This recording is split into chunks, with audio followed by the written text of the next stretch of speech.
When we sit down at the table to eat our meals every day, we don't really think about where that food came from. We just go to the supermarket and buy food to put in our pantries and refrigerators, and whenever we're hungry, it's always there and available for us. But where does that food come from? Yes, we can plant a seed in the ground on a farm, but without water, there will be no food. So maybe I'll rephrase my question to ask, where does the water come from? I spent much of my childhood around the acequias. I would play in them and walk along the acequias to my friends' houses.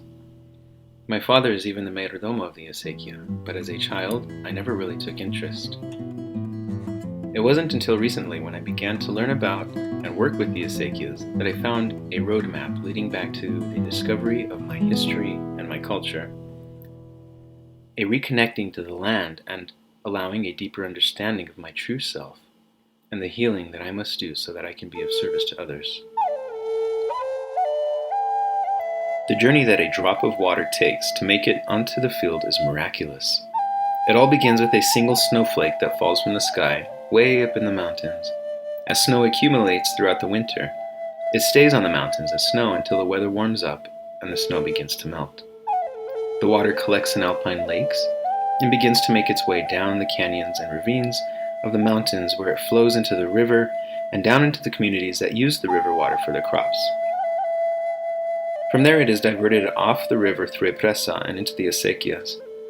These acequia systems travel throughout the community, bringing water to every parciante who needs it.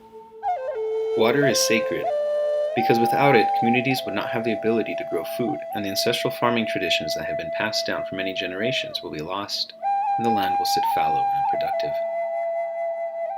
Earth Rights Collective was conceived out of the need that I see for change in the way we relate to and interact with the land, farming, and the food that we put into our bodies.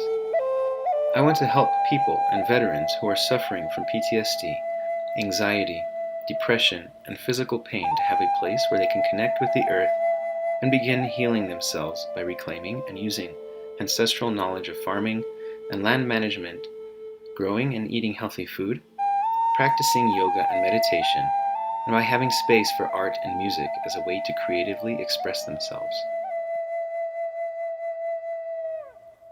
We need to change the way we think about the earth and the precious resources she contains. While shifting our mindset and beginning to make more conscious choices, we must strive to maintain the environment and keep the earth in a desirable Holocene state. By doing so, we take into consideration adopting and enacting planetary boundaries, ways in which we can operate within a framework that is safe and healthy for human development and economic growth, all while respecting the earth and the systems associated with the earth's biophysical processes. It is our responsibility to maintain the health and welfare of humans while improving the health of our environment and the earth.